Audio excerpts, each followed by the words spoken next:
Mais comment sommes-nous arrivés à détruire notre merveilleuse planète? L'homme a toujours prélevé de quoi vivre dans la nature, et la Terre s'en accommodait.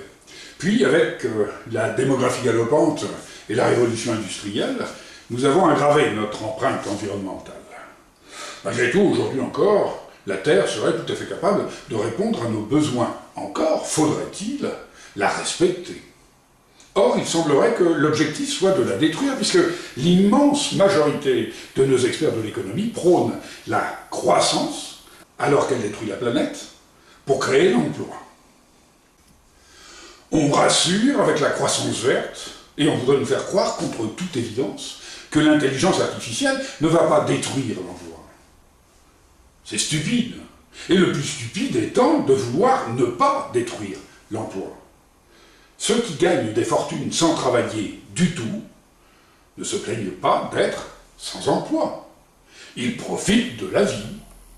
Alors sans aller jusque-là, il nous faut, grâce au travail des machines, travailler moins, mais gagner plus. C'est ça, dissocier le revenu du travail. Pourquoi faut-il créer l'emploi alors qu'il nous a servi et détruit la planète? En inventant la monnaie, les puissants nous ont mis dans l'obligation, pour gagner un salaire, de nous soumettre à leur pouvoir financier. Tout est dit. On ne peut rien faire avec l'argent, hormis dominer le monde. Le système financier se complexifiant tant et plus pour répondre à ses propres exigences, il devient tant et plus complexe d'en sortir. L'obligation folle de créer l'emploi induit des réponses toujours plus folles. Et le système fait lui-même sa loi. Oui, il fallait être intelligent pour concevoir un système à ce point machiavélique. Mais que dire de ceux qui, aujourd'hui, cautionnent? Il fait d'eux des experts, alors ils prétendent qu'il est impossible de le changer. C'est faux. Ils inversent la logique pour pouvoir contredire l'évidence. Il serait simple, avec des garanties de 20 ou 30 ans, de lutter très efficacement contre l'obsolescence programmée. Pour l'expert, c'est impossible car le chômage serait monstrueux. Pour lui, c'est la preuve qu'on ne peut pas changer le système. Pour moi, c'est la démonstration évidente qu'il faut absolument changer ce système monstrueux, puisque c'est lui qui nous condamne.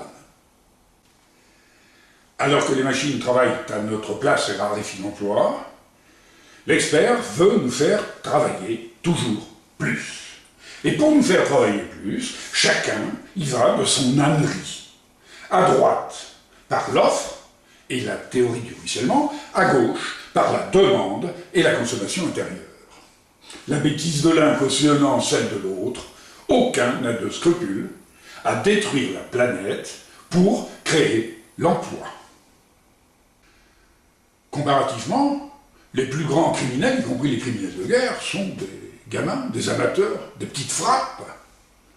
Ils ne s'en sont jamais pris à toute forme de vie terrestre, qu'elle soit végétale ou animale, non plus qu'à l'espèce humaine tout entière. Avec la dissuasion incitative, la solution existe. Faisons-la connaître à ceux qui nous dirigent, nous comme eux, vers la plus abominable des catastrophes que la Terre n'ait jamais connue. C'est à nous, citoyens, de porter l'idée. Signons la pétition.